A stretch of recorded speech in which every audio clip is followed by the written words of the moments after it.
ہر قسم کی تعریف اللہ کے لیے ہے جو اپنی مخلوق پر پہل کرتے ہوئے انعام فرماتا ہے اور احسان کے ساتھ اپنے بندوں پر فضل فرماتا ہے. اسی کے لیے ہر قسم کی حمد ہے، صبح اور شام اور ہر وقت اور ہر لمحے میں اس کی ایسی حمد بیان کرتی ہوں کہ جس سے حمد کا حق ادا ہو، اور میں اس تعریف کو شمار کرنے کی طاقت نہیں پاتی.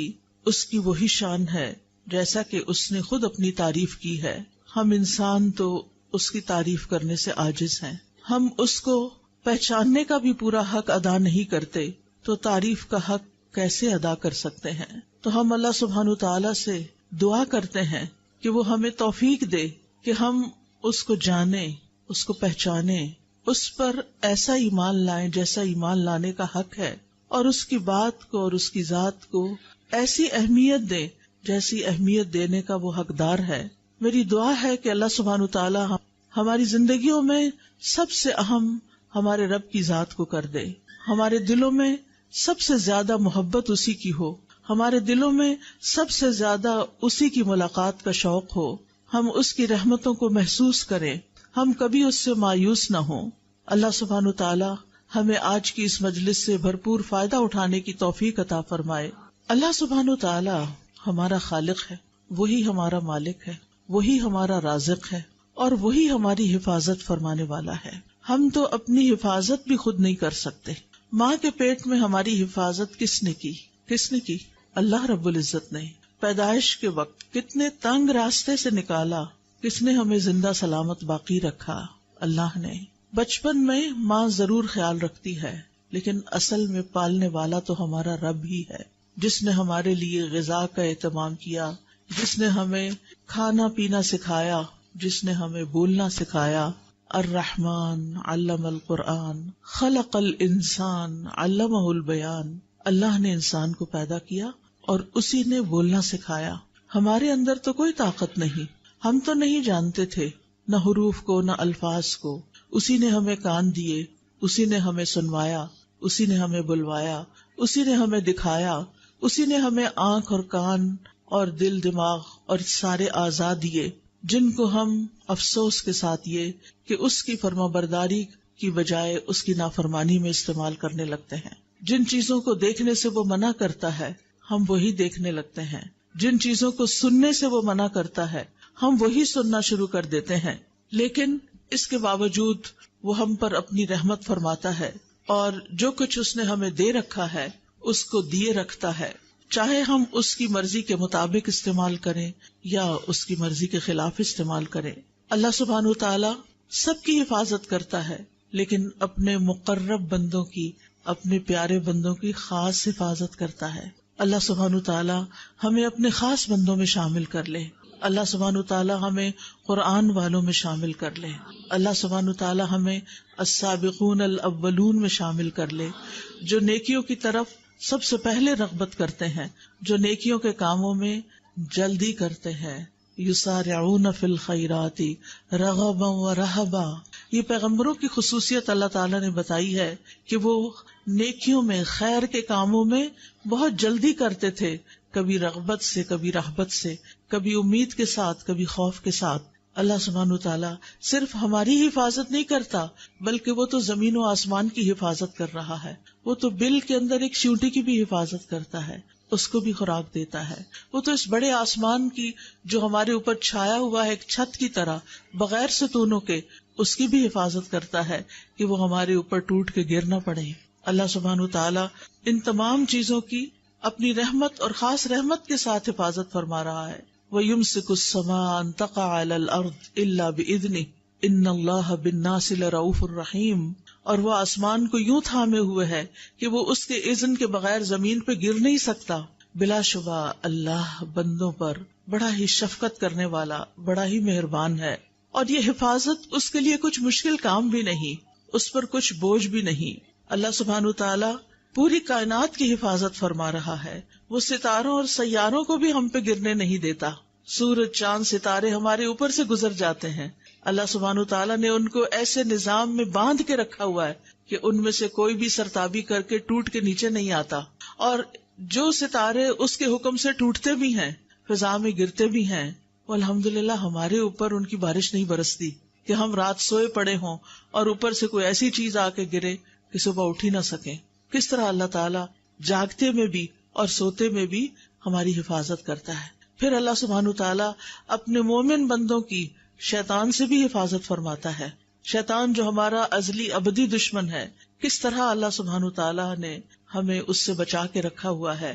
وہ ہمیں اللہ سے دور لے جانا چاہتا ہے اور ہم اللہ کی باتیں سننے کے لیے اس کو چھوڑ کر شوق در شوق ایسی محفلوں میں آ کے بیٹھ جاتے ہیں اور اپنی زندگیوں کو اس کی راہ میں وقف کرتے ہیں، اس کا دین سیکھتے ہیں. یہ اس کی مدد اور اس کی رحمت کے بغیر ہو ہی نہیں سکتا. لہٰذا اللہ اپنے خاص بندوں کو شیطان سے بچا کر ان کے دلوں میں ایمان پیدا کر دیتا ہے اور ایمان کی محبت پیدا کر دیتا ہے، ایمان کو ان کے دلوں میں سجا دیتا ہے. وَلَٰكِنْ حَبَّبَ إِلَيْكُمُ الْإِيمَانَ وَزَيَّنَهُ فِي قُلُوبِكُمْ. اللہ نے ایمان کو تمہارے دلوں میں محبوب بنا دیا اور اس نے ایمان کو تمہارے دلوں میں سجا دیا. شیطان تو کبھی یہ کام نہ کرنے دیتا. اگر اللہ سبحانہ تعالیٰ کی خاص رحمت نہ ہوتی، پھر اللہ سبحانہ تعالیٰ جہاں ہماری دنیا کی مصلحتوں کی حفاظت کرتا ہے، اللہ سبحانہ تعالیٰ ہمارے دین اور ایمان کی حفاظت بھی فرماتا ہے. گمراہ کرنے والی خواہشات اور گمراہ کرنے والے شبہات اور شکوک سے بھی اور شیطان کے وسوسوں سے بھی ہمیں بچاتا ہے. اللہ سبحانہ تعالیٰ کا خاص شکر ہے کہ اس نے ہماری عقل کی حفاظت کی ہے کہ ہم بات سمجھ پاتے ہیں. اس نے ہمارے صحت کی حفاظت کی ہے کہ ہم اپنے کام چل پھر کے کر سکتے ہیں. اس نے ہماری قوتوں کی حفاظت کی ہے کہ ہم دیکھ سکتے ہیں، سن سکتے ہیں، بول سکتے ہیں، ہم بہت سے کام کر سکتے ہیں، چیزیں اٹھا سکتے ہیں، رکھ سکتے ہیں. اور اس میں آپ دیکھیے کہ خاص طور پر اللہ کے جو خاص بندے ہوتے ہیں جو اپنے اعضاء کو اللہ سبحانہ تعالیٰ کی رضا کے کاموں میں لگاتے ہیں، ان کی کس طرح اللہ تعالیٰ مدد فرماتے ہیں. ابو طیب الطبری کے بارے میں آتا ہے کہ وہ 100 سال کی عمر سے بھی زیادہ آگے بڑھ گئے تھے، لیکن وہ اپنی عقل اور قوت سے فائدہ اٹھا سکتے تھے، یعنی ان کی عقل برقرار تھی. عام طور پر تو یہ ہوتا ہے نا، جو لوگ بوڑھے ہونے لگتے ہیں ان کا حافظہ کمزور ہو جاتا ہے، وہ بھولنے لگتے ہیں اور بعض اوقات وہ بالکل بیکار ہو جاتے ہیں. انہوں نے کشتی سے زمین پہ چھلانگ لگا دی تو اس پر سب نے کہا کہ یہ آپ نے کیا کیا ہے، اس عمر میں چھلانگیں تو نہیں لگاتے. تو انہوں نے کہا یہ وہ اعضاء ہیں جن کی ہم نے بچپن میں اللہ کی نافرمانیوں سے حفاظت کی، تو آج اللہ تعالیٰ نے بڑھاپے میں بھی ہمارے اعضاء کو سلامت رکھا ہوا ہے. تو اگر ہم چاہتے ہیں کہ ہم جتنا بھی جئیں ہماری ان ساری نعمتوں کی حفاظت ہو، تو پھر ہمیں اللہ کی اطاعت میں جینا ہوگا. اللہ سبحانہ و تعالیٰ ہی کا خاص فضل ہے کہ وہ ہمارے مال اور اولاد کی حفاظت فرماتا ہے، اور خاص طور پر نیک بندوں کے. سورۃ کہف آپ پڑھتے ہوں گے ہر جمعے کو، اس میں یہ آیت آتی ہے نا، اما الجدار فکان لغلامین یتیمین فی المدینۃ وکان تحتہ کنز لہما وکان ابوہما صالحا. اور دیوار کی بات یہ ہے، وہ دیوار جیسے خضر علیہ السلام نے وہ گر چکی تھی تو اسے دوبارہ بنا دیا تھا، حالانکہ اس بستی والوں نے انہیں کھانا نہیں دیا تھا، پھر بھی انہوں نے وہ دیوار بنا دی ان کے لیے بغیر کسی قیمت کے. تو اس دیوار کا قصہ یہ تھا کہ وہ 2 یتیم لڑکوں کی تھی جو اس شہر میں رہتے تھے، اور اس دیوار کے نیچے ان کے لیے خزانہ مدفون تھا، اور ان کا باپ ایک نیک آدمی تھا. تو باپ کی نیکی کی وجہ سے اس کے فوت ہونے کے بعد اس کی اولاد کے خزانے کی وراثت کی حفاظت کی جا رہی ہے. لیکن آج ہم دیکھتے ہیں کہ جب مال حرام سے کمایا جاتا ہے اور حرام جگہوں پہ خرچ کیا جاتا ہے اور اولاد کو بھی حلال حرام کی تمیز نہیں سکھائی جاتی، تو پھر آپ نے دیکھا ہوگا، سنا تو ہوگا کہ کس طرح اولاد باپ کے مرنے کے بعد اپنے ہی باپ کی چھوڑی ہوئی وراثت پر لڑ لڑ کے مرتی ہے، اور کیسے کیسے جھگڑتی ہے، اور کیسے کیسے وہ آپس میں پھر ایک دوسرے کے گلے کاٹتے، اور بعض اوقات قتل و غارت تک نوبت آ جاتی ہے. لیکن اگر انسان اپنی زندگی کو اللہ کی اطاعت میں گزارتا ہے تو اس سے نہ صرف یہ کہ زندگی میں فائدہ ہوتا ہے، بلکہ مرنے کے بعد بھی اللہ تعالیٰ غائبانہ طریقے سے اولاد کی بھی حفاظت کرتا ہے اور مال کی بھی حفاظت کرتا ہے، اور اس کام کی بھی حفاظت کرتا ہے جو آپ اپنی زندگی میں کرتے ہیں. اس حفاظت کے لیے آج میں آپ کو ایک دعا سکھاؤں گی اور اس کا مطلب بھی بتاؤں گی، تاکہ ہم اس دعا کو اپنی زندگی میں شامل کریں اور اللہ تعالیٰ ہماری قوتوں کی حفاظت فرمائے، اور پھر یہ حفاظت ہمارے مرنے کے بعد بھی جاری رہے.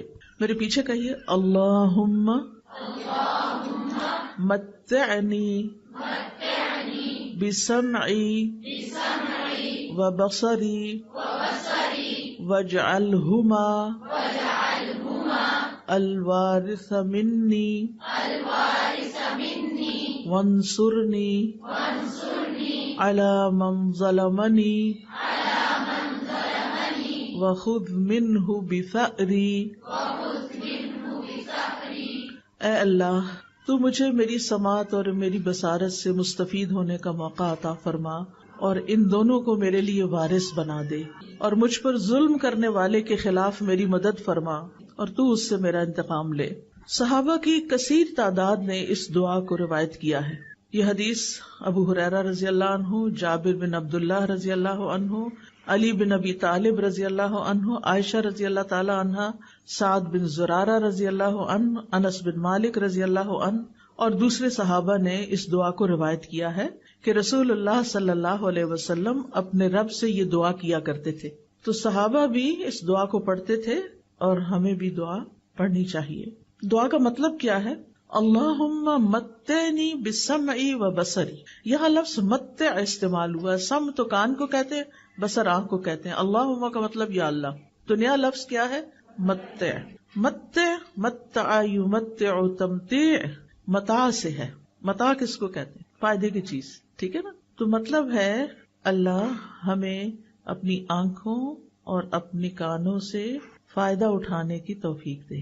ان دونوں سے ہم لطف اندوز ہوں، حرام طریقے سے نہیں، حلال طریقے سے. یعنی اے اللہ مجھے ان دونوں سے ایسے فائدہ پہنچا کہ ان کو باقی رکھ. یعنی جب تک میں زندہ ہوں میرے یہ اعضاء کام کرتے رہیں. یعنی میری نظر نہ جائے، میری سننے کی طاقت نہ جائے، یہ دونوں صحت مند ہوں، مفید ہوں، یہاں تک کہ میری عمر پوری ہو جائے اور میں اپنے ان دونوں اعضاء کے ساتھ فائدہ اٹھاتا رہوں. آپ دیکھیں علم حاصل کرنے کے لیے آنکھیں اور کان دونوں ہی ضروری ہیں. یہ دونوں دل کے دروازے ہیں. ہم آنکھوں سے دیکھتے ہیں، پڑھتے ہیں اور دل میں اتارتے ہیں، یا پھر کانوں سے سنتے ہیں اور دل میں اتارتے ہیں. دل میں علم جمع نہیں ہو سکتا جب تک کہ ہم اپنی آنکھوں اور کانوں کو استعمال نہ کریں. تو اے اللہ ان دونوں کو میرے لیے سلامت رکھ اور تندرست رکھ، کیونکہ بعض اوقات آنکھیں خراب ہو جاتی ہیں، بعض اوقات کانوں میں درد شروع ہو جاتی ہے، کان بند ہو جاتے ہیں.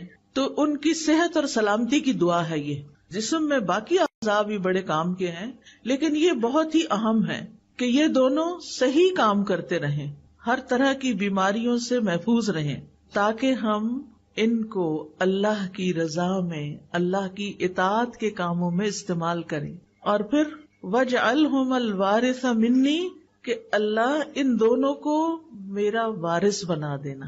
وہ کیسے؟ کہ جب تک میری زندگی ہے یہ مجھے فائدہ دیں، اور جب میں فوت بھی ہو جاؤں. تو عام طور پر انسان جب فوت ہوتا ہے تو آپ دیکھیں اپنے پیچھے مال چھوڑ جاتا ہے یا اولاد چھوڑ جاتا ہے. ایسا ہی ہے نا. ایک تیسری چیز بھی چھوڑ کے جاتا ہے. وہ کون سی چیز ہے؟ علم. علم کی وراثت. ٹھیک ہے نا. کیا کیا چھوڑ کے جاتے ہیں ہم؟ مال، اولاد، علم. کچھ لوگوں کے پاس مال کوئی نہیں ہوتا، وہ کچھ بھی نہیں چھوڑتے. زندگی میں اتنا نہیں ہوتا کہ اپنی ضرورت پوری کر سکیں. کچھ لوگوں کی اولاد ہی نہیں ہوتی. لیکن ایک چیز سب کے پاس ہوتی، اور وہ کیا ہے؟ علم. اب بہت سے لوگ مال کمانے کے پیچھے تو دن رات لگے رہتے ہیں، لیکن علم حاصل کرنے کے پیچھے وقت نہیں دیتے. ایسا ہی ہے نا. وہ کہتے ہیں ہمارے پاس وقت نہیں ہے، حالانکہ وقت ہوتا ہے. اب یہ جو سفید کاف میں لوگ بیٹھے ہوئے ہیں یہ سارے طالب علم ہیں. یہ اپنی شناخت کے ساتھ آئے ہیں، اور باقی لوگوں میں سے بھی ہو سکتا ہے کچھ طالب علم ہوں، لیکن وہ مجھے نہیں معلوم کہ علم حاصل کر رہے ہیں یا نہیں، یا کر رہے ہیں تو کون سا علم حاصل کر رہے ہیں. اب آپ دیکھیے زندگی میں آپ جو مال چھوڑیں گے وہ وارثوں کے کام آئے گا اور لوگ اس سے فائدہ اٹھائیں گے. کوئی گھر بنا کے چھوڑ گئے، اس میں کوئی حرج کی بات نہیں ہے. ضرورت کا اگر آپ اپنے وارثوں کے لیے چھوڑتے ہیں تو اچھی بات ہے، بجائے اس کے کہ آپ کے بچے لوگوں کے آگے ہاتھ پھیلائیں اور فقیر بن جائیں. دین نے منع نہیں کیا کہ آپ مال نہ چھوڑیں وراثت میں، لیکن صرف مال ہی چھوڑیں یہ ٹھیک نہیں. اسی طرح اولاد کو اگر آپ چھوڑتے ہیں اور آپ نے ان کی اسلامی تربیت نہیں کی، وہ آپ کے کسی فائدے کے نہیں آپ کے مرنے کے بعد. بلکہ اگر انہوں نے غلط کام کیے اور آپ کی غفلت کی وجہ سے کیے تو آپ کی پوچھ ہوگی، کیونکہ اللہ تعالیٰ کا حکم کیا ہے، یا ایھا الذین آمنوا قوا انفسکم واہلیکم نارا، اے لوگو جو ایمان لائے ہو اپنے آپ کو اور اپنے گھر والوں کو آگ سے بچاؤ. یعنی ان کو ایسی نصیحت، ایسی تعلیم، ایسی تاکید ضرور کریں کہ وہ ان کاموں کو نہ کریں جو آگ میں لے جانے والے ہیں. پھر آپ دیکھیے تیسری چیز جو آنکھوں اور کانوں سے حاصل ہوتی، اور وہ علم ہے. اگر وہ آپ نے حاصل کیا اور کسی کو سکھا گئے، کسی کو پڑھا گئے، کسی کو دے گئے، کوئی کتاب لکھی یا لوگوں کو ویسے تیار کیا، ان پر محنت کی، ان پر مال خرچ کیا کہ وہ پڑھ جائیں، کچھ بچوں کے لیے آپ نے جگہ بنا کے دی، کچھ کی فیس دی، کچھ کو کتابیں لے کر دی. اب یہ ساری چیزیں، یہ جو آپ کام کر رہے ہیں، یہ صدقہ جاریہ کا کام ہے. اپنے ہی مال کا ایک حصہ جو اولاد کے علاوہ آپ نے نیکی کے کام کے لیے چھوڑا، اور زندگی میں آپ نے اپنے آنکھوں اور کانوں کو استعمال کر کے جتنا بھی دین کا علم حاصل کیا، قرآن کا علم حاصل کیا، پھر آگے آپ نے اس کو سکھایا، پڑھایا، لوگوں پر محنت کی، وہ آپ کی وارث بنے گی، وہ لوگ آپ کے وارث ہوں گے. اور سلسلہ شروع کہاں سے ہوا تھا؟ آنکھوں اور کانوں سے. تو اس دعا میں ہم کیا مانگتے ہیں کہ اللہ ان دونوں کو میرا وارث بنا دے. مرنے کے ساتھ ہی آنکھیں تو بند ہو جاتی ہیں، کان بھی نہیں سنتے، تو پھر کیسے وارث بنیں گے؟ وراثت تو مرنے کے بعد ہوتی ہے نا، زندگی میں تو وراثت نہیں ہوتی. وراثت تو وہ چیز ہوتی ہے کہ جو ہم مرنے کے بعد چھوڑ کے جاتے ہیں. تو اگر ہم نے دوسروں میں انویسٹ کیا، دوسروں میں اپنا علم انویسٹ کیا، اس کی مثال کیا ہے؟ مثلاً ایک چھوٹے سے بچے کو آپ نے سورت الفاتحہ سکھا دی جو اس کو پہلے نہیں آتی تھی، پھر آپ نے اس کو اس کا ترجمہ بھی بتا دیا، اس نے سورت بھی یاد کر لی، اس کا ترجمہ بھی یاد کر لیا.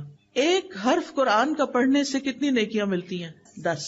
اور اگر آپ وہ کسی اور کو سکھا دیتے ہیں تو جتنی دفعہ وہ پڑھتا ہے اس کو بھی 10 مل رہی ہیں، 10 آپ کو بھی مل رہی ہیں. اب یہ بچہ 80 سال کی عمر تک زندہ رہتا ہے اور ہر روز دن میں 5 نمازوں کا پابند ہو گیا، کیونکہ آپ نے اس کو نماز کی پابندی بھی سکھا دی کہ آپ نے 7 سال کی عمر میں اس کو یہ چیزیں سکھائیں، اس نے نماز شروع کر دی، وہ 80 سال تک نماز پڑھتا رہا، سمجھ کے پڑھتا رہا. وہ دن میں کم سے کم بھی اگر فرض پڑھے جائیں تو 17 فرض ہیں، 17 دفعہ اس نے ہر روز سورت فاتحہ پڑھی.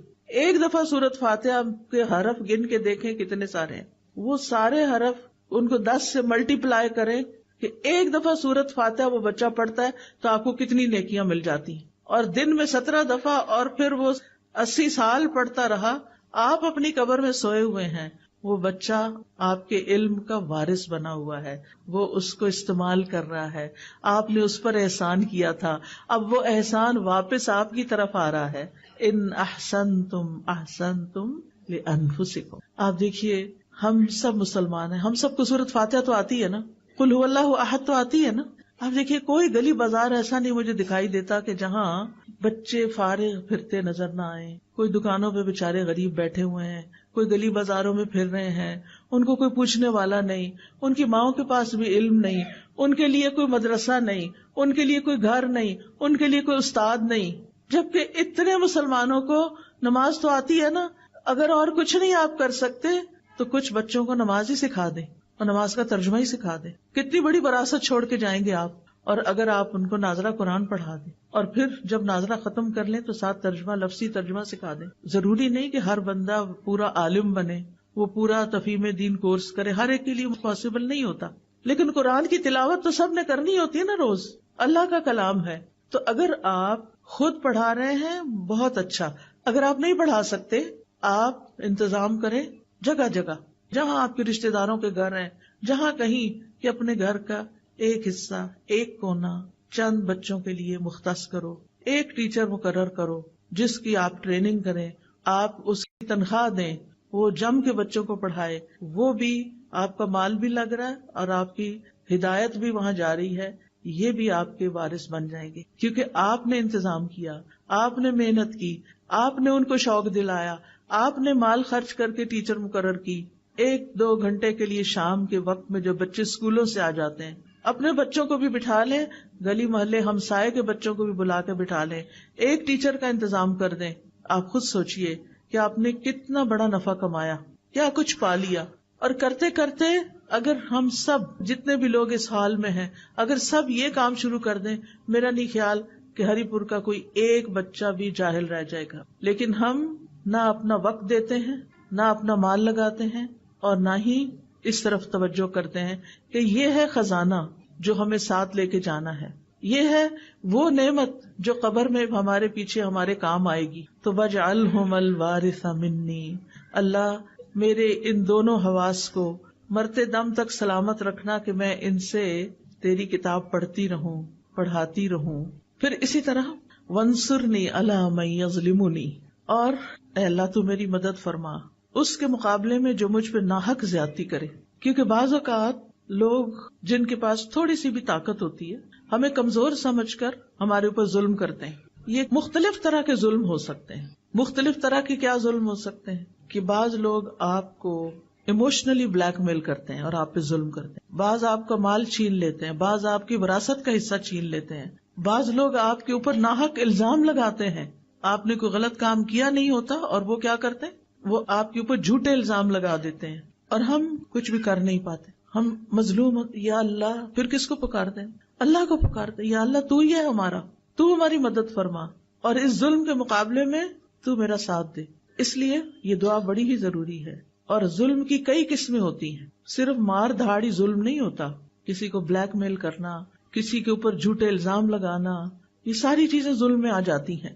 اور وَخُذْ مِنْهُ بِثَأْرِي، اللہ جو مجھ پر ظلم کر رہا ہے نا تو اس سے میرا بدلہ لے اور میرا حق مجھے دلا دے. کیونکہ بعض لوگ ظلم کر کے سمجھتے ہیں وہ صحیح کر رہے ہیں، ان کو یہ پتہ ہی نہیں ہوتا کہ ہم کسی کا حق مار رہے ہیں. تو وہ اللہ سبحانہ تعالیٰ سے آپ دعا کریں کہ وہ آپ کو آپ کا حق دلائے، اور اللہ سبحانہ تعالیٰ دلا سکتا ہے. اور پھر آپ دیکھیے کہ بعض اوقات یہ بھی ہوتا ہے کہ صرف لوگ ظالم نہیں ہوتے، ہم بھی ظالم بن جاتے ہیں. کسی ایک نے ہمارے خلاف کوئی بات کی ہوتی ہے، ہم ان کے پورے خاندان کو رگیت دیتے ہیں. اب وہ ظالم تو ہے لیکن جو مظلوم تھا وہ ظالم بن چکا اور دوسروں کے اوپر الزام تراشی کر رہا ہے، سب کو بیچ میں رگید رہا ہے، فلاں بھی ہے، فلاں بھی، فلاں بھی. اور بعض اوقات ہم سوچے سمجھے بغیر ایسی باتیں کر رہے ہوتے ہیں. تو اس میں ہمیں ضرور خیال رکھنا چاہیے کہ یا اللہ سارے لوگ نہیں، جس نے مجھ پہ جو اصل کلپریٹ ہے بس میں صرف اسی کے خلاف تیری مدد چاہتی ہوں، مجھے دوسرے لوگوں سے کوئی شکایت نہیں. کیونکہ بعض اوقات کسی کا بیٹا ہو سکتا ہے، کسی کا باپ ہو سکتا ہے، تو اگر بیٹا ظالم ہے تو باپ کا تو قصور نہیں، وہ تو روکتا ہے لیکن وہ ظلم سے باز نہیں آتا.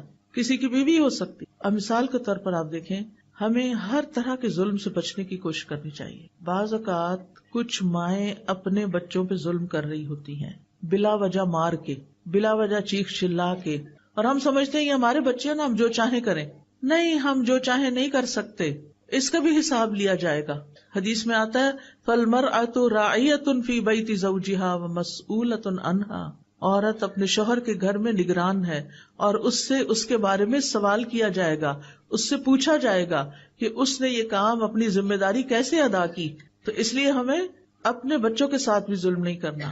اچھا، بعض اوقات بعض خواتین اپنی بہوؤں کے ساتھ ظلم کرتی ہیں، ان کے اوپر اتنے کام ڈال دیتی ہیں جو ان کی ذمہ داری نہیں ہوتے، یا اگر ان کی کوئی بات پسند نہیں آتی تو ان کے خلاف بیٹے کے کان بھرتی ہیں، اور یہ بھول جاتی ہیں کہ اگر یہ گھر تباہ ہوا تو نقصان کس کا ہے؟ اپنا ہی ہے. جو لڑکی اس گھر سے چلی جائے گی کیونکہ اس کے اوپر ظلم ہو رہا تھا، تو آپ دیکھیں کہ آج پہلی شادی کرنا بھی کتنا مشکل ہو گیا، تو دوسری شادی کیسے کی جائے گی؟ پھر آپ دیکھیے کہ بعض لڑکیاں بزرگوں پہ ظلم کرتی ہیں، بعض بہویں ساسوں پہ ظلم کرتی ہیں، ان کے پاس کوئی ٹھکانہ نہیں رہنے کے لیے، لیکن وہ کسی صورت ان کو برداشت نہیں کرتی. آج رات تقریباً 10:30 کا ٹائم تھا، میں فون بند ہی کرنے لگی تو کسی کی کال آ گئی. کوئی بزرگ خاتون تھی، بہت رو رہی تھی. میں پریشان ہوئی کہ ان کو کیا ہوا، ان کے منہ سے بات نہیں نکل رہی تھی. تو انہوں نے بتایا کہ میں بیمار ہوں، یعنی میری اب اتنی عمر ہو گئی ہے، میرے ساتھ بیمار بیٹی رہتی ہے،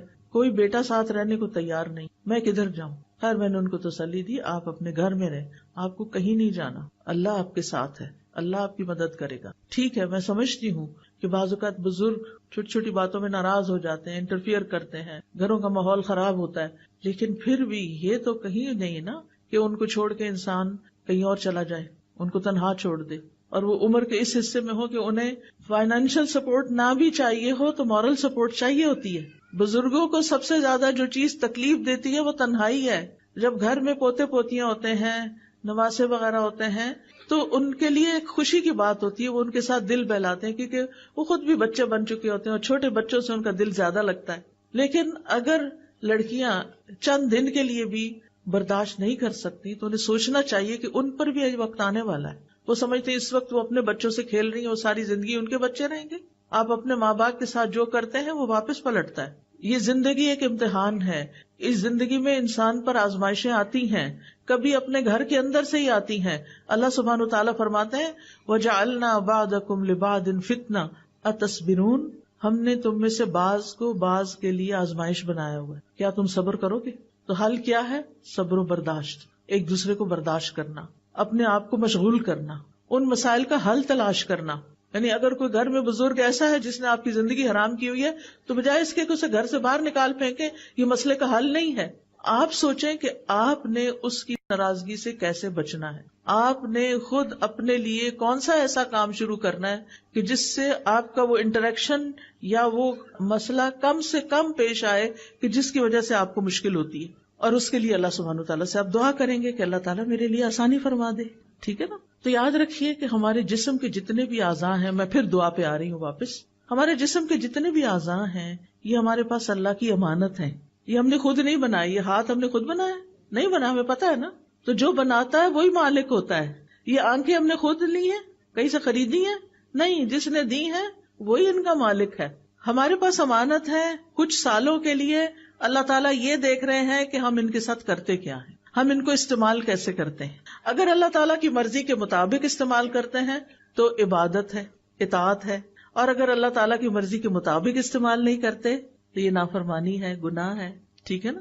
یہ اعضاء اللہ کی عظیم نعمتوں میں سے. اللہ تعالیٰ فرماتے ہیں واللہ اخرجکم من بطون امہاتکم لا تعلمون شیئا وجعل لکم السمع والابصار والافئدہ لعلکم تشکرون. اور اللہ نے تمہیں تمہاری ماؤں کے پیٹوں سے اس حال میں نکالا کہ تم کچھ نہیں جانتے تھے. اس نے تمہارے لیے کان اور آنکھیں اور دل بنا دیے تاکہ تم شکر ادا کرو. تو ہم نے کیا کرنا ہے؟ شکر ادا کرنا ہے. شکر کیسے ادا ہوتا ہے؟ ان نعمتوں کا صحیح استعمال کر کے، مالک کی مرضی کے مطابق استعمال کر کے. کانوں سے ہم کیا کچھ سنتے ہیں، کتنا کچھ سنتے ہیں، اور وہ سب کچھ ہمارے اندر جا رہا ہوتا ہے. آنکھوں سے ہم کیا کچھ دیکھتے ہیں، وہ سب کچھ ہمارے اندر جا رہا ہوتا ہے. یہ ہمارے دل کے ساتھ کنیکٹڈ ہے. اسی لیے ایک آنکھیں ظاہر میں ہیں اور ان کے پیچھے جہاں یہ کنیکٹ ہوتی ہیں وہاں دل کی بھی آنکھیں ہیں اور دل کے بھی کان ہیں. کچھ لوگ صرف ظاہری آنکھوں سے چیزوں کو دیکھتے ہیں، عبرت نہیں پکڑتے، اس سے کوئی سبق نہیں لیتے، وہ صرف سامنے کے سرفیس پہ دیکھ رہے ہیں. اور کچھ لوگ چیزوں کو دل کی آنکھ سے دیکھتے ہیں، گہرائی سے دیکھتے ہیں، سبق لیتے ہیں، اللہ کو پھر یاد کرتے ہیں. یتفکرون فی خلق السماوات والارض، آسمانوں اور زمین کی تخلیق میں غور و فکر کرتے ہیں، پکار اٹھتے ہیں ربنا ما خلقت ھذا باطلا، اے ہمارے رب تو نے اس کو بیکار نہیں پیدا کیا، سبحانک تو پاک ہے کہ کوئی بیکار کام کرے، فقنا عذاب النار تو ہم سب کو آگ کے عذاب سے بچا لے. اور پھر آپ دیکھیے کہ اللہ تعالیٰ کی پہچان کے بعد اللہ کے کلام کو پڑھنے کے لیے، سمجھنے کے لیے کان اور آنکھ کا ہونا اور صحت مند ہونا یہ بہت بڑی نعمت ہے. اور پھر اس کا صحیح رستے پر استعمال کرنے کی توفیق ہونا یہ بہت بڑی نعمت ہے. ابن قیم کہتے ہیں بندے کے اعضاء میں سے ہر عضو میں اللہ کے لیے عبودیت ہے جو اسی عضو کے ساتھ خاص ہے، اور ایک اطاعت ہے جو اس سے مطلوب ہے. وہ عضو اسی کے لیے پیدا کیا گیا ہے اور اسی اطاعت کے لیے مہیا کیا گیا ہے. یعنی ہمیں یہ سب کچھ کسی مقصد کے لیے دیا گیا ہے. تو اعضاء کو استعمال کرنے کے حوالے سے بندوں کی 3 قسمیں ہیں، 3 طرح کے لوگ ہیں. نمبر 1 وہ لوگ جو ان اعضاء کو پیدا کیے جانے کے مقصد کو پورا کرتے ہیں، یعنی ان اعضاء سے وہی کام لیتے ہیں جن کے لیے یہ پیدا کیے گئے. یہ بہت نفع مند تجارت کر رہے ہیں، اپنے لیے بہت کچھ اکٹھا کر رہے ہیں، جیسے میں نے سورۃ فاتحہ سکھانے کی مثال دی. نمبر 2 جس مقصد کے لیے اعضاء کو پیدا نہیں کیا گیا وہ کام کرتے ہیں، یہ دوسری قسم کے لوگ ہیں. ایسے لوگ سخت خسارے میں ہیں کہ انہوں نے ان آنکھوں سے وہ کچھ دیکھا جو اللہ کی نافرمانی کا تھا، جس کو دیکھنے سے اللہ نے منع کیا تھا. آج آپ دیکھیں کتنے ہی لوگ ہیں کہ موبائل فون کے فتنے کی وجہ سے ننگی فلمیں، گندی فلمیں، جھوٹی باتیں، فضول ڈرامے اور پتہ نہیں کیا کچھ دیکھتے رہتے ہیں. یہ آنکھوں کا غلط استعمال ہے، کانوں کا غلط استعمال ہے. اس پر پوچھا جائے گا، اس پر پکڑ ہوگی، اس کام سے توبہ کرنی چاہیے. تیسرے وہ لوگ ہیں جو ان اعضاء کو بیکار چھوڑ دینے والے ہیں، کچھ نہیں کرتے، نہ کوئی اچھا کام نہ کوئی برا کام، بس سو کے وقت گزار دیتے ہیں، کھا پی کے بس وقت گزار دیتے ہیں، نہ غور و فکر کرتے ہیں، نہ کچھ پڑھتے ہیں، نہ کچھ سنتے ہیں. انہیں قرآن کی تلاوت کی توفیق نہیں، انہیں قرآن سننے کی توفیق نہیں، انہیں کہیں جا کر علم حاصل کرنے کی توفیق نہیں، کسی کو سکھانے کی توفیق نہیں. ایسے لوگ اپنا نقصان کر رہے ہیں. آج جو آپ لوگ یہاں میرے سامنے بیٹھے ہیں، میں بعض چہرے ایسے دیکھ رہی ہوں کہ جس میں ماشاءاللہ بالکل بزرگ خواتین ہیں. ان کو اللہ نے اس عمر میں شوق دے دیا کہ وہ قرآن پڑھیں اور سیکھیں اور سکھائیں، اور یہ بھی خوش قسمتی کی علامت ہے. علم حاصل کرنے کے لیے کوئی عمر کی قید نہیں، مرتے دم تک انسان کو سیکھتے رہنا چاہیے. اور اگر بھول بھی جاتا ہے، نہیں سمجھ آتا، آپ اس مجلس میں بیٹھے رہتے ہیں، کچھ تو حاصل ہوتا ہے نا، کیونکہ ایسی مجالس میں بیٹھنے والوں کی بھی بخشش کر دی جاتی. تو پہلی قسم کا جو شخص ہے اس کا ہر کام عبادت ہے، کیونکہ وہ جس چیز کو دیکھتا ہے عبرت کی نگاہ سے دیکھتا ہے، کچھ سبق لیتا ہے اور اللہ کو یاد کرتا ہے. جو باتیں مثلاً وہ آرام سے بیٹھا ہوا ہے تو بھی غور و فکر کر رہا ہے، اس کے سامنے کوئی چھوٹا موٹا کیڑا مکوڑا نظر آ جاتا ہے تو وہ اس کی حرکت پر بھی غور کر کے اس کا دل ایمان سے بھر جاتا ہے. یا اللہ، یہ تو نے یہ پیدا کیا، کیسے تو نے اس کی پلاننگ کی، کیسے تو نے اس کو زندگی دی، اس کو جینے کے لیے ہمیں تو یہ بھی نہیں پتا یہ کیا کھا کے جیتا ہے اور یہ کہاں سوتا ہے اور کہاں سے نکل آتا ہے. وہ ہر چیز کو دیکھ کر ایک سبق لے رہے ہوتے ہیں. اسی طرح وہ کھڑے ہوں تب، بیٹھے ہوں، کھا رہے ہوں، پی رہے ہوں، سو رہے ہوں، اپنے لباس پہن رہے ہوں، ہر حال میں وہ ایسے غور و فکر میں ہوتے ہیں کہ اللہ کو یاد کر رہے ہوتے ہیں، ان چیزوں سے سبق لے رہے ہوتے ہیں. ایسے لوگ ہر لمحہ عبادت میں ہوتے ہیں. دوسری قسم کے لوگ جو فضول چیزیں بولتے، سنتے، دیکھتے رہتے ہیں، ان کا ہر عمل ان کے خلاف جائے گا، ہر چیز میں ان کی پکڑ ہوگی. کیونکہ غلط چیز انسان دیکھ لیتا ہے نا تو وہی پھر خیالات بھی آتے ہیں. غلط چیزیں سن لیتا ہے. اب جو اگر میوزک کا اچانک بھی آپ نے کہیں گاڑی میں سفر کر رہے تھے، انہوں نے لگا دیا، سن لیا، گھر آ کے وہی منہ سے نکلتا جاتا ہے. اور کچھ لوگ تو مرتے دم تک صرف پھر گانے ہی گا رہے ہوتے ہیں. وہ میں نے پڑھا تھا کہیں آرٹیکل، کسی ڈاکٹر کا تھا، اس کے سامنے کئی مریض فوت ہوئے. اس نے کہا کہ ہر ایک الگ الگ باتیں کر رہا ہوتا ہے. کم ہی لوگ ہیں جن کو کلمہ نصیب ہوتا ہے. باقی کوئی اگر تاجر ہے تو خرید و فروخت کی باتیں کر رہا ہے، اور اگر کوئی گانے بجانے کے شغل میں تھا تو وہ وہی گانے گا رہا ہوتا ہے. اس کو کہیں بھی کہ لا الہ الا اللہ پڑھو تو اس کو توفیق نہیں ہوتی. تو جو کام ہم زندگی میں کرتے رہتے ہیں نا، موت کے وقت بھی انہی کی فکر لگے گی، وہی کر رہے ہوں گے. فون پہ جو باتیں کر رہے ہوتے ہیں نا ہر وقت، یہ سن رہے ہوتے ہیں، یا جو میسجز کر رہے ہوتے ہیں، اور جن چیزوں میں ہماری دلچسپی زیادہ ہوتی ہے، سوتے جاگتے اٹھتے. کچھ لوگ تو رات کو بھی فون آف نہیں کرتے، رات کو بھی اٹھ کے دیکھتے رہتے ہیں کیا میسج آیا ہے. نتیجہ کیا ہوگا کہ جب زندگی کی آخر ہوگی نا، کچھ لوگ تو بیماری میں بھی میوزک سن رہے ہوتے ہیں. بزرگ لوگ ہیں زندگی کے آخری حصے میں آ گئے، صبح سویرے اٹھ کے ٹی وی لگا لیتے ہیں اور بیٹھ جاتے ہیں. ناشتہ بھی ٹی وی کے آگے ہو رہا ہے، کھانا بھی ٹی وی کے آگے، فضول چیزیں دیکھے جا رہے ہیں. اپنی زندگی ضائع کریں.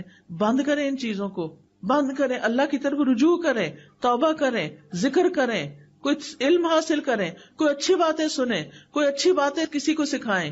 ہر وقت ٹی وی کے آگے نہیں بیٹھے رہیں. یہ چیزیں فتنہ بن گئی ہیں ہمارے لیے، اور ایسے لوگوں کا پھر ہر عمل ان کے خلاف قیامت کے دن حجت بنے گا. تیسری قسم کا شخص جو ہے غفلت میں پڑا ہوا ہے، اگر غفلت سے باز آ جائے تو انشاءاللہ اسے فائدہ ہی فائدہ ہے، اور اگر غفلت میں مر گیا تو حساب سخت ہے. اللہ تعالیٰ کے نزدیک وہ شخص انتہائی مبغوض ہے جو بیکار زندگی بسر کرتا ہو، نہ وہ دنیا کے کاموں میں لگا ہوا ہے اور نہ آخرت کے لیے کوشش کرتا ہے. ایسے لوگ اللہ تعالیٰ کو سخت ناپسند ہیں. ایسے لوگ دوسروں پر بوجھ ہیں. اب دیکھیں کئی مائیں کتنی پریشان ہوتی ہیں کہ بچے نہ اسکول جاتے، نہ پڑھتے ہیں، نہ کوئی کاروبار کرتے ہیں، نہ شادی کرتے ہیں، نہ کسی اور کام میں ہیں، بیکار ہی بیکار. ان کے لیے دعا بھی کرنی چاہیے، اور اللہ ایسے لوگ پیدا کرے کہ جو ایسے بچوں کو کوئی راہ دکھائے. لیکن جو شخص اللہ کی اطاعت میں اپنے اعضاء استعمال کرتا ہے تو نبی صلی اللہ علیہ وسلم نے فرمایا، یہ حدیث قدسی ہے، نبی صلی اللہ علیہ وسلم روایت کرتے ہیں اللہ تعالیٰ سے، اللہ تعالیٰ فرماتے ہیں میرا بندہ جن جن عبادتوں کے ذریعے سے میرا قرب حاصل کرتا ہے ان میں سے کوئی عبادت مجھے اتنی پسند نہیں جتنی وہ عبادت پسند ہے جو میں نے اس پہ فرض کی ہے. سب سے زیادہ ثواب کس عبادت کو کرنے کا؟ جو فرض ہے، جیسے فرض نماز ہے، فرض روزہ ہے، فرض زکوٰۃ کی ادائیگی ہے. کچھ لوگ سارا سال صدقہ کرتے رہتے ہیں، زکوٰۃ نہیں دیتے. یہ صدقات تو بہت کم پڑیں گے زکوٰۃ کے مقابلے میں. تو فرض ادا کرنا اللہ تعالیٰ کے نزدیک سب سے زیادہ پسند ہے. پھر فرمایا میرا بندہ نوافل کے ذریعے مجھ سے اتنا قریب ہو جاتا ہے کہ میں اس سے محبت کرنے لگ جاتا ہوں. اللہ تعالیٰ ایسے بندوں سے محبت کرتے ہیں. جب میں اس سے محبت کرنے لگ جاتا ہوں تو میں اس کا کان بن جاتا ہوں جس سے وہ سنتا ہے، اس کی آنکھ بن جاتا ہوں جس سے وہ دیکھتا ہے، اس کا ہاتھ بن جاتا ہوں جس سے وہ پکڑتا ہے، اس کا پاؤں بن جاتا ہوں جس سے وہ چلتا ہے. اگر وہ مجھ سے مانگے تو میں اسے دیتا ہوں، اگر وہ مجھ سے پناہ کا طلبگار ہو تو میں اس کو پناہ دیتا ہوں. اور میں کسی چیز میں تردد نہیں کرتا جس کو میں کرنے والا ہوتا ہوں جو مجھے مومن کی جان نکالنے کے وقت ہوتی ہے. وہ مومن موت کو بوجہ تکلیف پسند نہیں کرتا اور مجھے بھی اسے تکلیف دینا اچھا نہیں لگتا. اب کیا مطلب ہے کان بن جاتا ہوں، آنکھ بن جاتا ہوں؟ مطلب یہ ہے کہ وہ اپنے کانوں آنکھوں سے بس وہی کام لیتا ہے جو اللہ کو پسند ہوتے ہیں. وہ اپنے سارے اعضاء کو اللہ کی اطاعت میں لگا دیتا ہے، یہ اللہ کی توفیق اس کو مل جاتی، اس کے لیے آسانی ہو جاتی ہے. اور جو ان سے کام نہ لے، اللہ سبحانہ وتعالیٰ فرماتے ان شر الدواب عند اللہ الصم البکم الذین لا یعقلون، بے شک جانداروں میں سب سے برے اللہ کے نزدیک وہ بہرے گنگے لوگ ہیں جو عقل سے کام نہیں لیتے، یعنی اپنے ان اعضاء کو استعمال نہیں کرتے.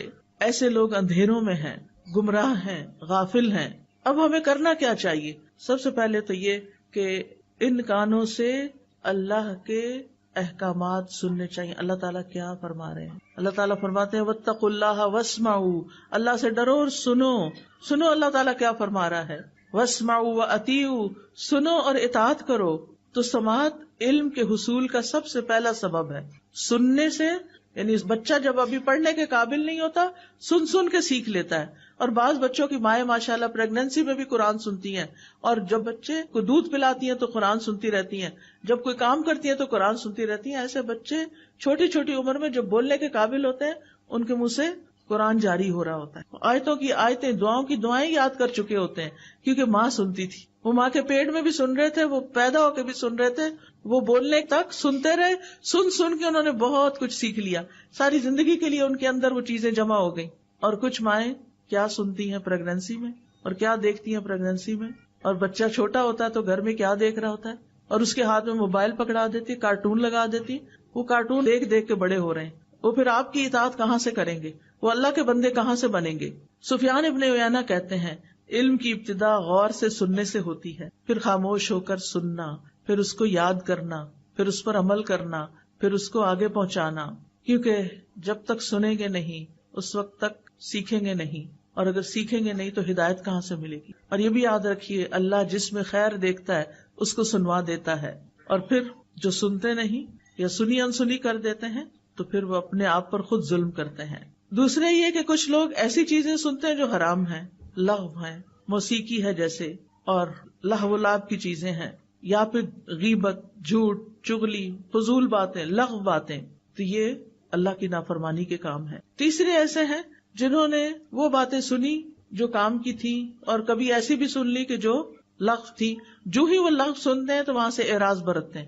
وَإِذَا سَمِعُوا اللَّغْوَ أَعْرَضُوا عَنْهُ، یہ عباد الرحمان کی صفات ہیں کہ بیہودہ باتیں انہیں پسند نہیں، فضول باتوں میں ان کا دل نہیں لگتا، اور اس میں وہ اپنا وقت ضائع نہیں کرتے. ہم سب کو بھی سوچنا چاہیے کچھ بھی بولنے سے پہلے، منہ کھولنے سے پہلے اس بات کی کتنی ضرورت ہے کرنے کی، اور اگر نہیں تو فالتو میں باتیں نہیں کرتے جانا چاہیے. کچھ لوگ تو کسی وقت چپ بیٹھتے ہی نہیں، نہ وہ غور و فکر کرتے ہیں، نہ وہ ذکر کرتے ہیں، وہ صرف باتیں باتیں باتیں. بہت زیادہ بولنا بھی ایک آفت ہے. بولیں اس وقت جب آپ کے بولنے کی کوئی قیمت ہو، ہر وقت نہیں باتیں کریں. پھر آپ دیکھیے کچھ چیزوں کو سننا عبادت ہے، جیسے قرآن کی تلاوت سننا، کوئی علم کی چیز سننا، کوئی اچھا لیکچر سننا. نبی صلی اللہ علیہ وسلم بعض اوقات صحابہ کو کہتے تھے کہ وہ قرآن کی تلاوت کریں اور آپ سنیں، اور آپ سنتے تھے. آپ کو سننا پسند تھا. ان کا طریقہ یہ ہوتا تھا کہ وہ کسی جماعت میں بیٹھتے تو حلقہ بنا لیتے، ایک پڑھتا اور باقی سب سنتے، پھر دوسرا پڑھتا سنتے. اس طرح دور ہوتا ہے. مثلاً آپ نے تجوید بھی سیکھ لی، قرآن پڑھ لیا، سب کچھ، آپ حلقہ ایک بنا کے اپنا اپنا سب پڑھ سکتے ہیں. اگر ایک ٹیچر بیچ میں ہو تو وہ کریکشن بھی کر سکتی ہے. عبداللہ بن مسعود کہتے ہیں مجھ سے نبی صلی اللہ علیہ وسلم نے فرمایا مجھے قرآن پڑھ کر سناؤ. میں نے کہا آپ کو میں پڑھ کے سناؤں؟ وہ تو آپ پہ نازل ہوا ہے. آپ نے فرمایا میں دوسرے سے سننا چاہتا ہوں. اس لیے قرآن سننا ایک عبادت ہے. آپ بھی ضرور سنا کریں، کچھ وقت نکالا کریں کہ آپ تلاوت سنیں اور خاموشی سے سنیں. وَإِذَا قُرِئَ الْقُرْآنُ فَاسْتَمِعُوا لَهُ وَأَنصِتُوا لَعَلَّكُمْ تُرْحَمُونَ، جب قرآن پڑھا جائے تو اسے کان لگا کے سنو اور چپ رہو تاکہ تم پہ رحم کیا جائے. تو قرآن سننے سے اللہ کی رحمت آتی ہے. پھر کانوں سے وہ چیزیں نہ سنیں جو حرام ہیں، جیسے غیبت، چغلی. اگر کوئی کر رہا ہو تو اس کو روکیں، یعنی غیبت کرنے والا تو مجرم ہے ہی، سن کے ہاں میں ہاں ملانے والا بھی برابر کا شریک ہے. اس لیے اگر کوئی کر رہا ہو تو دلچسپی نہ لیں اور ادھر ادھر بات کو ختم کرنے کی کوشش کریں. پھر اسی طرح اگر کوئی دین کا مذاق اڑا رہا ہو اس مجلس سے اٹھ جائیں، وہاں نہ بیٹھیں. پھر اسی طرح تجسس نہ کریں، کان لگا کے دوسروں کی باتیں نہ سنیں. کانوں کے زنا سے بھی بچیں، اور کانوں کا زنا فحش باتیں سننا ہے. فحش گفتگو کرنے سے بچیں تاکہ آپ بولیں اور آپ کے کان سنیں، یہ بھی غلط ہے. پھر اسی طرح لغو باتیں نہ سنیں، جھوٹ نہ سنیں. اسی طرح آنکھوں کا صحیح استعمال کریں، کائنات میں غور و فکر کریں، عبرت حاصل کریں، اچھی کتابیں پڑھیں، قرآن کی تفاسیر پڑھیں، احادیث پڑھیں. ابن تیمیہ کہتے ہیں اللہ سبحانہ وتعالیٰ نے اپنی کتاب میں آنکھوں کو جھکا کر رکھنے کا حکم دیا ہے. اس کی 2 اقسام ہیں. پہلی، پردے کے لائق مقام کو دیکھنے سے نظر جھکانا، یعنی عورتوں کو نہیں دیکھنا چاہیے. دوسری، شہوت کے مقام کو دیکھنے سے نظر جھکانا، یعنی کسی کی شرمگاہ کو نہیں دیکھنا چاہیے. آنکھ کا بھی حساب ہوگا کہ کہاں کہاں کیا دیکھتے رہے. لہٰذا ایسی تصویریں بھی نہ دیکھیں کہ جو ننگی ہوں، جس میں دوسروں کی عورت نظر آ رہی ہو. حرام چیزوں کی طرف نہ دیکھیں، فحش ویڈیو، فحش تصاویر. پھر اسی طرح غیر محرم مردوں کو نہ دیکھیں. کوئی ضرورت کی بات ہو تو کر لیں، ورنہ خواہ نہ دیکھتے چلے جائیں. اپنی نگاہیں جھکا کے رکھیں. اور اسی طرح مرد بھی، کیونکہ دونوں کے لیے اللہ تعالیٰ نے الگ الگ حکم دیا، عورتوں کو بھی دیا، مردوں کو بھی دیا. آنکھ کی حفاظت کرنے والے کے لیے جنت کا وعدہ بھی ہے، اور جو شخص حرام سے اپنی آنکھیں بچا کے رکھتا ہے اللہ اس کی عبادت میں لذت پیدا کر دیتا ہے. آنکھوں کو اللہ کے راستے میں جگائیں بھی، بہت زیادہ سوتے نہ رہیں. کچھ لوگ رات کو بھی سوتے پھر دن کو اٹھتے پھر دوبارہ دن کو بھی سوتے ہیں. اپنی نیند کو کم کریں. پھر اللہ کے ڈر سے روئیں بھی. قرآن کو دیکھ کر پڑھیں چاہے آپ کو حفظ ہو. نبی صلی اللہ علیہ وسلم نے فرمایا جو آدمی چاہتا ہے کہ اسے اللہ اور اس کے رسول سے محبت ہو، اسے قرآن مجید کی تلاوت مصحف دیکھ کے کرنی چاہیے. بعض اوقات ہم موبائل پہ ہی پڑھ لیتے ہیں سفر وغیرہ میں، لیکن افضل یہی ہے کہ ہم قرآن مجید سے ہی پڑھیں، اس کو دیکھ کے پڑھیں. پھر اسی طرح غور و فکر کرتے ہوئے اپنے کام پہ نظر رکھیں، ادھر ادھر نہ دیکھیں وہ کیا کر رہا ہے وہ کیا کر رہا ہے. بعض لوگ لیکچر میں آتے ہیں، ذرا سا کوئی اٹھا ہلا جلا سب سننا چھوڑ کے، دیکھنا چھوڑ کے ادھر دیکھنا شروع ہو جاتے ہیں، اور پیچھے پیچھے ان کے چلتے جاتے ہیں. کیا حاصل، کیا کمایا آپ نے؟ ایک بندہ ہے دیر سے آیا ہے، اب وہ جگہ دیکھ رہا ہے اپنی، تو ساتھ آپ اس کو جگہ ڈھونڈ کے دے رہے ہیں. آپ اپنی جگہ پہ بیٹھ کے کیا کریں گے اس کے لیے اگر آپ توجہ اپنی ادھر ہی لگائے ہوئے ہیں. پھر اسی طرح دعا کا جو ایک آخری حصہ ہے وہ ظالم کے خلاف اللہ سے مدد چاہنا ہے. انسان کی زندگی میں کچھ بھی مشکلات آئیں، سب سے پہلے اللہ پہ توکل کریں. میرا یہ مسئلہ اللہ حل کرے گا، اللہ پر بھروسہ کریں. وَمَن يَتَوَكَّلْ عَلَى اللَّهِ فَهُوَ حَسْبُهُ، جو اللہ پہ بھروسہ کر لیتا ہے اللہ تعالیٰ اس کے لیے کافی ہو جاتا ہے. یہ کہا کر اللہ تو میرے لیے کافی ہے ان سب کے مقابلے میں. حسبی اللہ ونعم الوکیل، نعم المولا ونعم النصیر. اور یہ یقین رکھیں اللہ کے اذن کے بغیر کوئی مخلوق آپ کو نقصان نہیں دے سکتی، کوئی آپ کا کچھ نہیں بگاڑ سکتا. لوگوں کی اذیتوں کے مقابلے پر اللہ کی مدد لیں، اللہ کا سہارا لیں. مخلوق کے شر سے صرف اللہ ہی بچا سکتا ہے. یعقوب علیہ السلام اور ان کے محبوب لاڈلے بیٹے یوسف علیہ السلام کے درمیان ایک عرصے تک جدائی ہو گئی تھی، مشکل آئی تھی، آزمائش آئی تھی، لیکن انہوں نے کیا کہا تھا؟ فاللہ خیر حافظا وہو ارحم الراحمین. ان کو نہیں پتا تھا بیٹا کہاں ہے. بعض علماء کہتے ہیں یوسف علیہ السلام 40 سال تک گم رہے، لیکن اللہ نے ان کو ان کے باپ کی طرف واپس لوٹایا جو یہ کہا کرتے تھے فاللہ خیر حافظا وہو ارحم الراحمین. جب آپ کو بھی اپنی اولاد کے بارے میں فکر ہو، آپ انہیں رخصت کر رہے ہیں، ظاہر ہے ساری زندگی اولاد کو ساتھ تو نہیں رکھ سکتے، کوئی باہر کے ملک چلے جاتے ہیں، کوئی کہیں اور جا رہے، تو آپ کے دل میں وسوسے آتے ہیں کہ پتہ نہیں کیا بنے گا، پتہ نہیں کیسا ماحول ہوگا، کہیں ان کا ایمان نہ چلا جائے. تو یہ دعا پڑھا کریں اللہ خیر حافظا وہو ارحم الراحمین. ابراہیم علیہ السلام کی حفاظت کس نے کی تھی؟ اللہ نے. آگ سے بچا لیا تھا. موسیٰ علیہ السلام کی حفاظت پانی میں کس نے کی تھی؟ اللہ نے. سلیمان علیہ السلام کی حفاظت کس نے کی تھی؟ اللہ نے. جنوں سے ان کو بچایا تھا.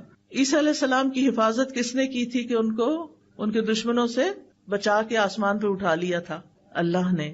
اللہ اپنے بندوں کی غیبی مدد کے ذریعے حفاظت کرتا ہے. رسول اللہ صلی اللہ علیہ وسلم کی غار ثور میں حفاظت کس نے کی تھی؟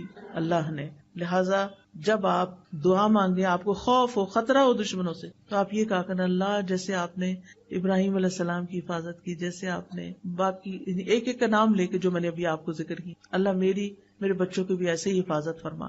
اللہ سبحانہ تعالیٰ نے ہر بندے کی حفاظت کا ذمہ لیا ہوا ہے۔ مجاہد کہتے ہیں ہر انسان پر ایک فرشتہ مقرر ہے جو نیند کی حالت میں اور جاگتے ہوئے اس کی جنات، انسانوں اور کیڑے مکوڑوں سے حفاظت کرتا ہے۔ اور خاص طور پر اگر آپ رات کو آیت الکرسی پڑھ کے سوتے ہیں، آمن الرسول آخر تک پڑھ کے سوتے ہیں، تو آپ کے لیے فرشتے مقرر کر دیے جاتے ہیں جو آپ کی حفاظت کرتے ہیں۔ کعب احبار کہتے ہیں اگر اللہ تعالیٰ تم پر فرشتے مقرر نہ کرتا جو تمہارے کھانے، تمہارے پینے، تمہارے پردے کی چیزوں میں تمہارا دفاع نہ کرتے تو جن تمہیں اچک کے لے جاتے، لیکن یہ اللہ ہی حفاظت کرتا ہے اور فرشتوں کے ذریعے کرتا ہے۔ تو اب دعا کر لیتے ہیں، اللہ سبحانہ وتعالی ہماری حفاظت فرمائے۔ سبحان اللہ الحمد للہ ولا الہ الا اللہ واللہ اکبر ولا حول ولا قوة الا باللہ العلی العظیم۔ اللہم صلی علی محمد وعلی آل محمد کما صلیت علی ابراہیم وعلی آل ابراہیم انک حمید مجید۔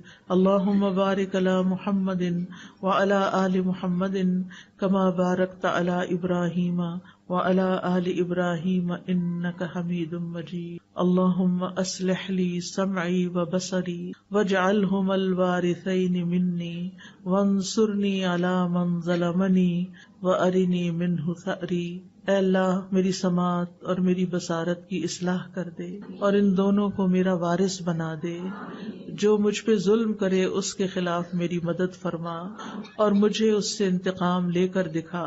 اللہم اقسم لنا من خشیتک ما تحول به بیننا وبین معصیتک ومن طاعتک ما تبلغنا به جنتک ومن الیقین ما تهون به علینا مصیبات الدنیا ومتعنا باسماعنا وابصارنا وقوتنا ما احییتنا واجعلہ الوارث منا واجعل ثأرنا علی من ظلمنا وانصرنا علی من عادانا ولا تجعل مصیبتنا فی دیننا ولا تجعل الدنیا اکبر ہمنا ولا مبلغ علمنا ولا تسلط علینا من لا یرحمنا۔ اے اللہ ہم میں اپنا خوف اتنا تقسیم کر دے کہ ہمارے اور ہمارے گناہوں کے درمیان حائل ہو جائے، اور اپنی فرما برداری ہم میں اتنی تقسیم کر دے کہ وہ ہمیں تیری جنت تک پہنچا دے، اور اتنا یقین کہ ہم پر دنیا کی مصیبتیں آسان ہو جائیں، اور جب تک ہم زندہ ہیں ہمیں ہماری سماعت، ہماری بصارت، ہماری قوت سے فائدہ اٹھانے کی توفیق دے اور اسے ہمارا وارث بنا دے، اور ہمارا انتقام اسی تک محدود کر دے جو ہم پر ظلم کرے، اور جو ہم سے دشمنی رکھے اس کے مقابلے میں ہماری مدد فرما، اور ہمارے دین میں ہم پر مصیبت نازل نہ فرما، اور دنیا کو ہی ہمارا اصل اور بڑا غم نہ بنا، اور نہ دنیا کو ہمارے علم کی انتہا بنا، اور ہم پر کسی ایسے شخص کو مسلط نہ کر جو ہم پر رحم نہ کرے۔ اللہم اجعل فی قلبی نورا وفی لسانی نورا واجعل فی سمعی نورا واجعل فی بصری نورا واجعل من خلفی نورا ومن امامی نورا واجعل من فوقی نورا ومن تحتی نورا اللہم اعطنی نورا۔ اللہم انی اعوذ بک من شر سمعی ومن شر بصری ومن شر لسانی ومن شر قلبی ومن شر منی۔ اے اللہ میں تیری پناہ چاہتا ہوں اپنے کان کی برائی سے، اپنی آنکھ کی برائی سے، اپنی زبان کی برائی سے، اپنے دل کی برائی سے، اور اپنے مادہ منویہ کی برائی سے۔ یا اللہ ہمیں ہمارے نفس کے شر سے بچا لینا، اللہ ہمیں سماعت اور بصارت کے زائل ہو جانے سے بچا لینا۔ اللہم انی اعوذ بک من السمم والبکم والجنون والجذام والبرص وسیء الاسقام۔ اے اللہ میں تیری پناہ مانگتا ہوں بہرے پن سے، گنگے پن سے، پاگل پن سے، کوڑھ سے، برس سے اور تمام بری بیماریوں سے۔ یا اللہ ان تمام بیماریوں اور ہر طرح کی بیماریوں سے ہمیں بچا کے رکھنا۔ اللہم انی اعوذ بک من الفقر والقلۃ والذلۃ واعوذ بک من ان اظلم او اظلم۔ اے اللہ میں فقر و فاقہ، قلت اور ذلت سے تیری پناہ میں آتا ہوں، اور اس بات سے تیری پناہ میں آتا ہوں کہ میں کسی پہ ظلم کروں یا کوئی مجھ پہ ظلم کرے۔ اللہم انت عضدی و نصیری بک احول و بک اصول و بک اقاتل۔ اے اللہ تو ہی میرا دست بازو ہے، اے اللہ تو ہی میرا مددگار ہے، میں تیری مدد سے چلتا پھرتا ہوں، تیری مدد سے حملہ کرتا ہوں اور تیرے ہی بھروسے پر میں لڑتا ہوں۔ یا حی یا قیوم برحمتک نستغیث اللہم انا نجعلک فی نحورہم ونعوذ بک من شرورہم۔ اے اللہ ہم تجھے ان کے بالمقابل کرتے ہیں جو ہم پر ظلم کرتے ہیں، اور ان کے شر سے تیری پناہ مانگتے ہیں۔ رب اعنی ولا تعن علی وانصرنی ولا تنصر علی وامکر لی ولا تمکر علی واہدنی ویسر ہدای الی وانصرنی علی من بغى علی اللہم اجعلنی لک شکارا لک ذکارا لک رہابا لک مطواعا الیک مخبتا اواہا منیبا۔ رب تقبل توبتی واغسل حوبتی واجب دعوتی وثبت حجتی واہد قلبی وسدد لسانی واسلل سخیمۃ قلبی۔ یا رب العالمین یا ارحم الراحمین، جتنی بہنیں آئی ہیں یا اللہ ان سب کا آنا بیٹھنا سیکھنا قبول فرما، ہم سب کو ان باتوں پر عمل کی توفیق عطا فرما۔ یا اللہ جو دعائیں ہم نے کی ہیں ان کو قبول فرما۔ یا اللہ جو بیمار ہیں انہیں صحت عطا فرما، جو دکھی لوگ ہیں ان کے دکھ دور فرما، جن کے دلوں میں کوئی خاص دعائیں ہیں یا اللہ ان کی دعائیں پوری فرما۔ یا رب العالمین ہمارے والدین پر اپنی رحمت نازل فرما۔ اللہ ہم سب کی اولاد کو ہدایت عطا فرما، ان سب کو ہمارے لیے صدقہ جاریہ بنا۔ اللہ ہمیں اپنا مال، اپنا وقت، اپنی جان ایسے کاموں میں خرچ کرنے کی توفیق دے جن سے تو راضی ہو جائے۔ یا اللہ تو ہماری ساری مشکلات آسان کر دے، اللہ ساری مشکلات آسان فرما دے۔ یا اللہ تو ہماری قوتوں کو مرتے دم تک بحال رکھنا۔ یا اللہ تو ہم سے راضی ہو جا، اللہ ہم تجھ سے راضی ہیں، تو بھی ہم سے راضی ہو جا۔ ربنا تقبل منا انک انت السمیع العلیم وتب علینا انک انت التواب الرحیم، وصلی اللہ تعالی علی خیر خلقہ محمد وعلی آلہ واصحابہ واہل بیتہ اجمعین برحمتک یا ارحم الراحمین۔ الہی آمین۔ سبحانک اللہم وبحمدک اشہد ان لا الہ الا انت استغفرک واتوب الیک۔